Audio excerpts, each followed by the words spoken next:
Mesdames, Messieurs, bonsoir, merci de votre fidélité. Voici le sommaire de ce journal.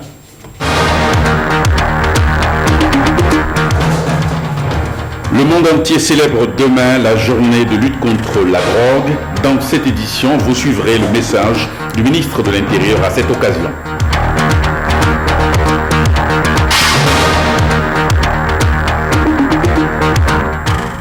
Valentin Agon décroche le Grand Prix de l'innovation africaine au Botswana. Notre compatriote est rentré ce samedi. Il a été accueilli à l'aéroport par une forte délégation gouvernementale.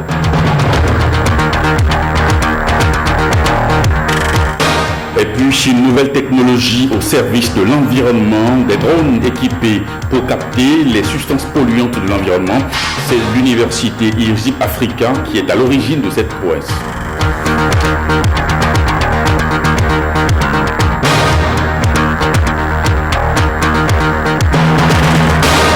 Merci de votre attention. Le Bénin remporte le Grand Prix de l'innovation africaine édition 2016. Valentin Agon est le nouveau lauréat de cette édition avec son produit Happy Palu, une innovation pour vaincre le paludisme en Afrique. La cérémonie de remise de cette distinction a eu lieu au Botswana, à Rocherif. Happy Palu, une innovation béninoise reconnue au-delà des frontières africaines. The winner is Dr. Achidi Valentin Agon from Benin. You just won yourself $100,000 Valentin Agon, vainqueur du Grand Prix d'innovation africaine édition 2016, reçoit ainsi ce trophée des mains du président botswanais, assisté de son ministre des Infrastructures et du fondateur du prix de l'innovation. D'une valeur de $100,000 US, environ 60 millions de francs CFA, cette distinction donne ainsi une visibilité mondiale à Happy Palu et au Bénin, de quoi en être fier. Nous sommes fiers de notre pays, fiers de chaque Béninoise et de chaque Béninois, parce que ce sont les Béninois qui nous ont supportés. Fiers du gouvernement, du gouvernement Patrice Talon, parce que pour nous, depuis la nuit des temps, le paludisme a déclaré la guerre aux enfants africains. Et chaque jour, des milliers d'enfants meurent. 3000 enfants meurent par jour du paludisme. C'est injuste. C'est une mort stupide. C'est vraiment de la stupidité de laisser nos enfants mourir comme ça, bêtement. Maintenant, c'est fini. Et depuis 20 ans, depuis 21 ans, nous travaillons sur Happy Palu. Et depuis 10 ans, nous l'avons breveté. Et aujourd'hui, nous avons la reconnaissance la plus élevée. 4300 candidats ont participé à ce concours mobilisant 50 pays africains. Le prix de l'innovation est un rendez-vous des innovateurs africains et pour l'initiateur, l'Afrique doit mobiliser ses génies pour trouver une solution pour son développement. Nous sommes très fiers d'avoir des innovateurs de ce calibre en Afrique. Continuez comme ça. Merci beaucoup. On a besoin d'innovateurs comme ça en Afrique. Merci beaucoup. Félicitations. Merci. Et félicitations à tout le monde qui vous a aidé parce que souvent le parcours n'est pas fait seul. Ayant M. Valentin Agon comme expert que mon pays a engagé pour que nous puissions parcourir l'Afrique, afin qu'il puisse parler de son expérience. Comment il y est parvenu?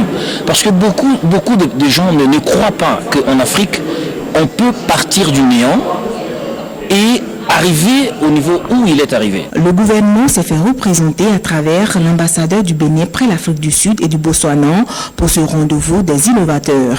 Puisqu'il s'agit d'un prix qui sanctionne le règlement d'un problème social de grande envergure, le paludisme. Et donc c'est une performance extraordinaire que je salue en félicitant une nouvelle fois monsieur le docteur Agon au nom du gouvernement. À travers ce prix, Dr Valentin Agon entend conquérir toutes les frontières africaines pour vaincre ce fléau qu'est le paludisme.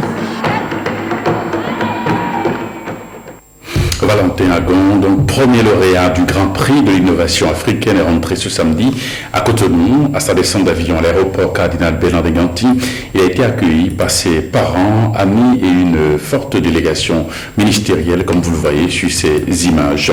Alors donc le docteur Valentin Agon vient ainsi d'accrocher un nouveau trophée à son palmarès déjà élogieux. L'inventeur béninois et promoteur du médicament antipaludique revient ici sur l'importance du prix qui lui est décerné à Gaborone et les retombées liées à cette ascension fulgurante. On l'écoute au micro de Renaud Cabo. Palu, promu par Valentin Agon, reçoit le Grand Prix. D'où vous avez ceci qui est le chèque du Grand Prix, $100 000, ce qui donne aussi une visibilité continentale. Et cette équipe de la Fondation africaine pour l'innovation se dispose à moi pour m'accompagner dans toutes les contrées africaines, convaincre le gouvernement. Aussitôt même, il y a des pays qui ont commencé par demander de venir déposer le dossier pour l'autorisation de la Pipalu dans leur pays. Donc c'est ça, de façon rassemblée, ce qui s'est passé, mais c'était très rude. Mais nous avons gagné, et c'est le Bénin qui a gagné, c'est l'Afrique qui a gagné, et je dis merci aux chercheurs béninois, c'était vraiment merveilleux, et je dis merci au peuple béninois, et j'aimerais dire quelque chose de spécial. Si aujourd'hui la Pipalu est un médicament promu, connu, nous avons une dette vis-à-vis du professeur et notre cher papa, et témoignerait, qui nous a déniché, qui nous a révélé au monde, parce qu'il voit un avenir en nous. Et en cela, nous lui disons merci beaucoup pour ce travail qu'il a fait avec nous. Merci à tous les professeurs qui ont travaillé avec nous. Je voudrais dire vraiment merci à mon pays. Nous avons un gouvernement développeur. Et avec la Pipalu, nous irons plus loin et très loin. Je souhaite que les 8 millions de doses que je peux produire par jour soient vendues. Ça fait 8 milliards par jour pour le Bénin.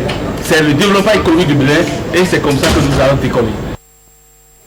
Et avant la cérémonie officielle qui a consacré le docteur Agon comme le grand lauréat du prix de l'innovation pour l'Afrique édition 2016, le gouvernement a autorisé la participation d'une délégation à Gaborone pour soutenir l'éminent chercheur.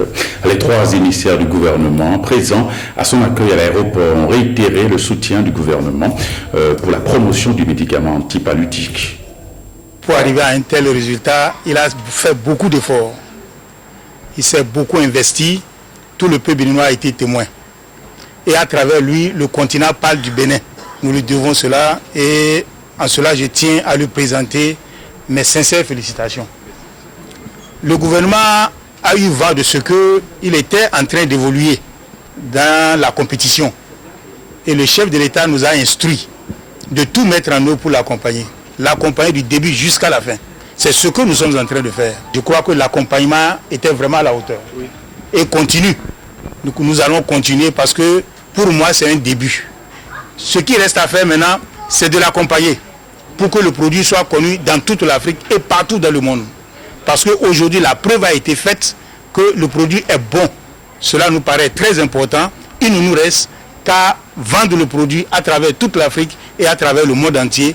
Et en cela, le gouvernement va poursuivre son œuvre. C'est le lieu de montrer que la recherche doit continuer au niveau du Bénin, surtout l'innovation.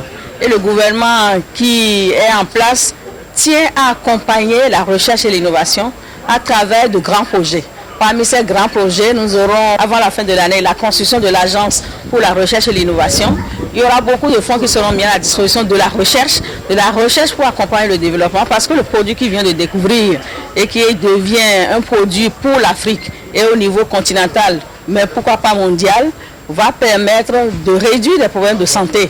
La qualité du capital humain est très importante pour la production et c'est ça qui améliore le niveau de croissance. Je pense que le professeur Agon vient de poser un acte qui va être relayé et entretenu, accompagné pour que sur le plan mondial, le produit passe les étapes de validation. Nous sommes venus l'encourager et l'accompagner. Celui que je suis allé retrouver à Gaborone, ce n'est pas un membre des 54 morceaux d'Afrique, c'est un panafricaniste avéré. Dès notre arrivée, c'était avec la nouvelle du succès, à savoir, on proclamait, n'est-ce pas, sa victoire. Et vous avez, n'est-ce pas, ce chèque, mais ce n'est pas le chèque tellement qui nous préoccupe. L'essentiel, c'est non seulement apprendre, mais apprendre à entreprendre, apprendre à être responsable, apprendre à vivre en tant que véritable Africain. Bravo, bravo, bravo. Allons toujours de l'avant. Et Valentin nous montre le chemin. Il est décidé. C'est la conviction panafricaniste qui a amené tout cela allons toujours de l'avant. Mais bravo à notre compatriote. Des informations faisant état du retrait du marché de certains médicaments anti-paludéens et anti-grippaux circulent depuis quelque temps dans notre pays. Une situation qui cause la panique, qui sème la panique au sein de la population.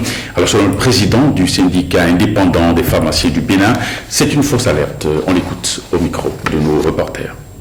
La plupart de ces médicaments sont déjà retirés effectivement aujourd'hui. Depuis 2007, mais il n'importe de ne pas faire l'amalgame, on peut retrouver certains de ces médicaments encore dans certaines officines, mais sous forme injectable et sous forme rectale. Et c'est là où souvent se trouve la confusion, parce que quand les patients arrivent, même quand on leur remet la forme injectable, la forme rectale, ils disent que ces médicaments sont déjà retirés du marché. Or, c'est uniquement la forme orale qui est retirée, remplacée par les CTA. Il y a d'autres antigrippaux qui ont circulé récemment, et vous allez continuer à voir ces médicaments encore dans les officines de pharmacie, parce que jusqu'à aujourd'hui, aucune alerte, aucune information de retrait n'est parvenue encore aux pharmaciens d'officine ni aux pharmaciens sanitaires venant de l'autorité nationale de réglementation qui est la direction de la pharmacie et du médicament. Et tant qu'elle ne décide pas de retirer un produit, on ne peut pas retirer ces produits. Ce que je voudrais dire aux populations, c'est de leur dire à chaque fois qu'ils ont ces informations à travers les réseaux sociaux, de ne pas paniquer, de se rapprocher des pharmaciens, ils ont la bonne information.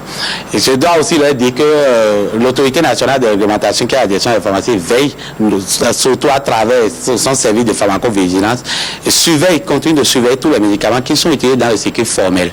Et c'est pourquoi d'ailleurs nous invitons les populations à ne s'approvisionner en médicaments que dans les structures formelles. Je veux parler des formations sanitaires et des officines de pharmacie. Lorsqu'on va sur le marché illicite, le marché informel du médicament, le risque qu'on court, c'est d'aller s'approvisionner à un médicament dont l'arrêt est déjà décrété depuis longtemps. Le retrait a été déjà décrété parce que le marché informel ne faisant pas partie du champ d'action donc de l'autorité nationale de réglementation, eh bien lorsqu'il y a une alerte s'agissant de retrait d'un lot de produits ou d'un retrait définitif ou de la suspension, cette alerte ne va pas vers le marché informel. Et donc le marché informel continue donc de commercialiser, surtout que les médicaments qui sont commercialisés de l'autre côté sont des faux médicaments.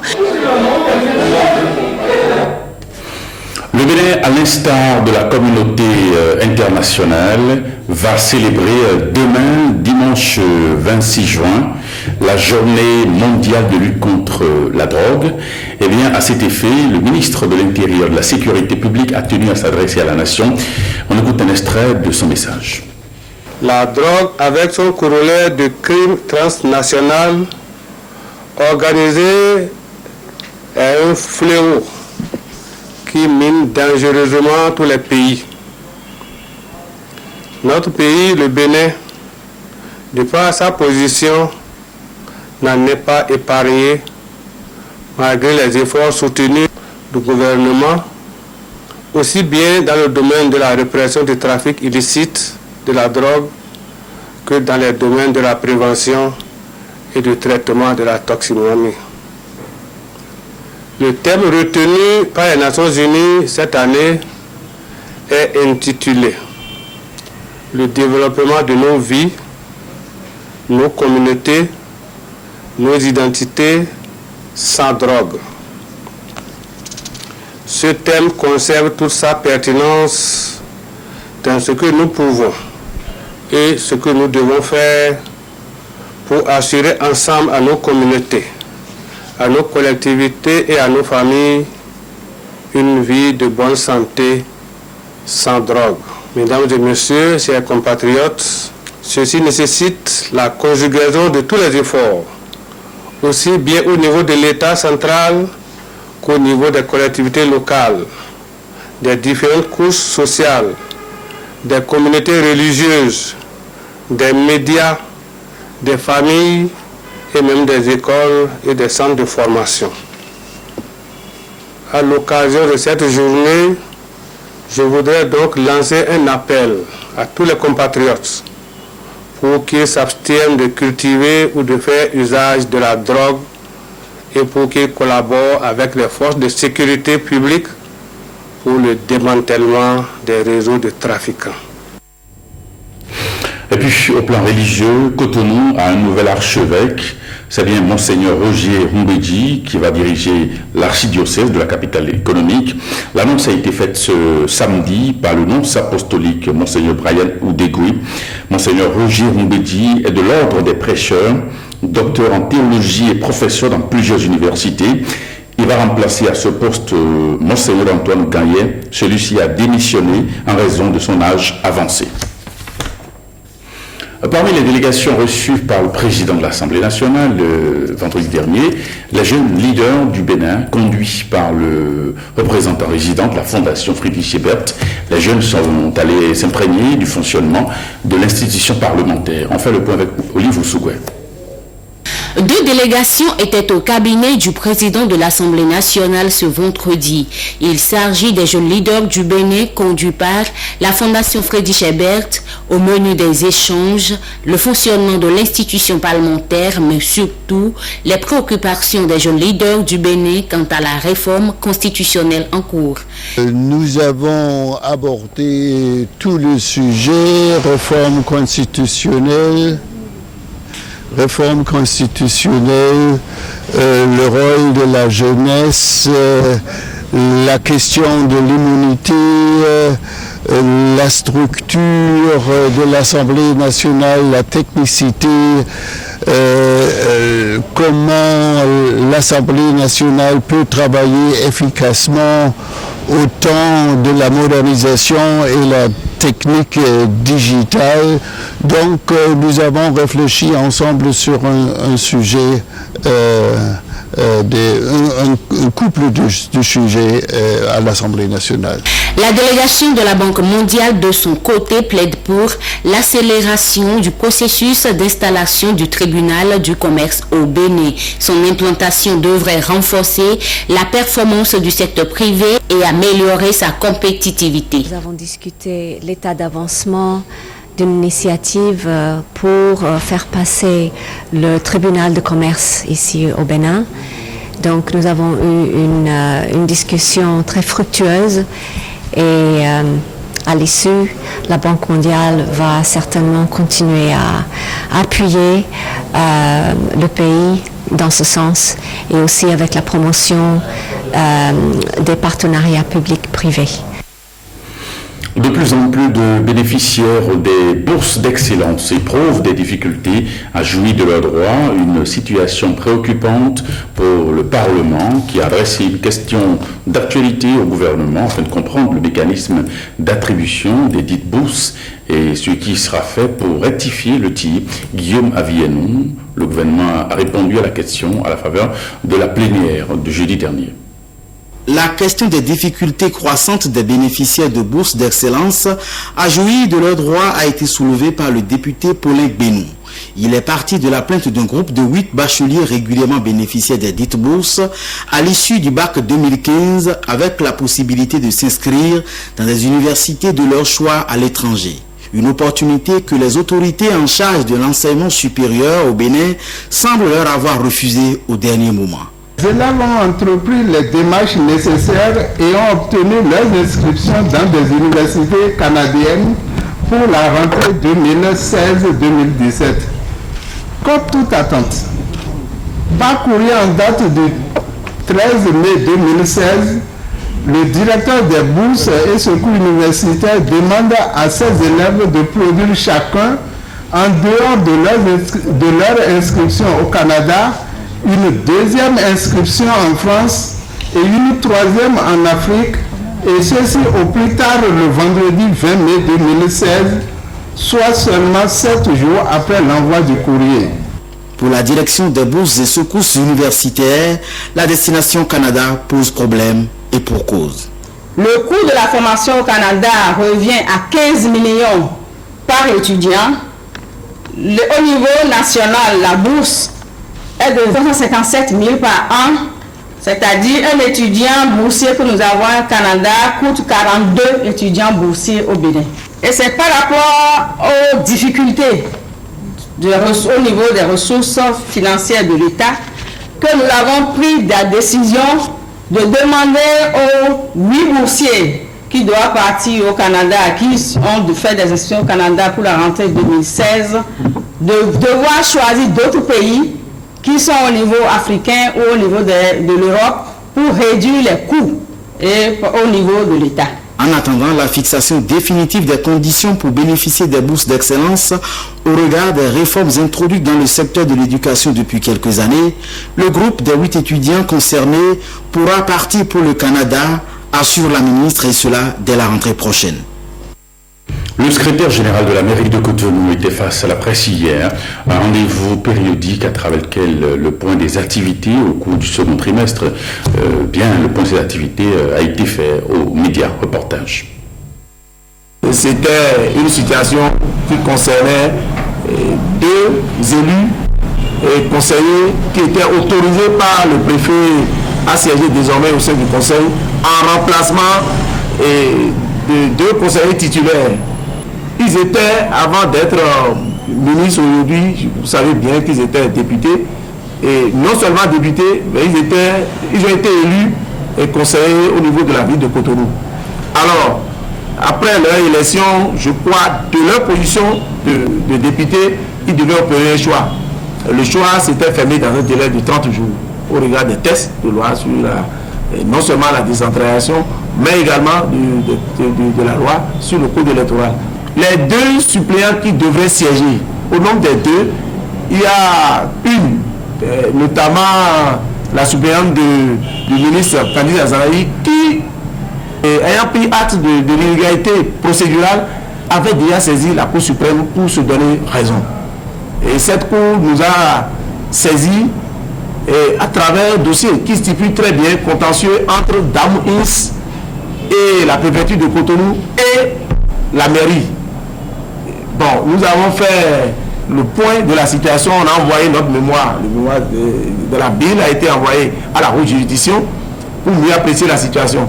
Donc nous étions, nous, en attente de ce que la Cour se prononce pour permettre enfin à l'intéressé de venir siéger aisément au sein du conseil. Alors c'est là où l'autorité tutelle, sa décision nous a paru un peu choquant. Parce que alors, quand en attente de la décision de cette juridiction, on demande au maire d'autoriser les gens, est-ce que quelque part, ce ne serait pas amener le maire à poser un acte et qui pourrait être apprécié autrement.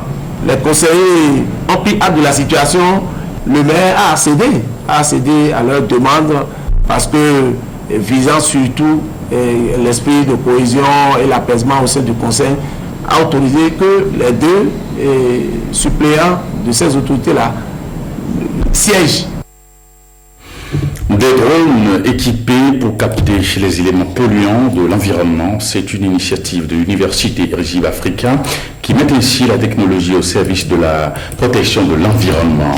Une séance de captation de ces particules atmosphériques avec les drones s'est tenue cet après-midi à Cotonou. Bertrand Lognon, Ibrahim Lavani.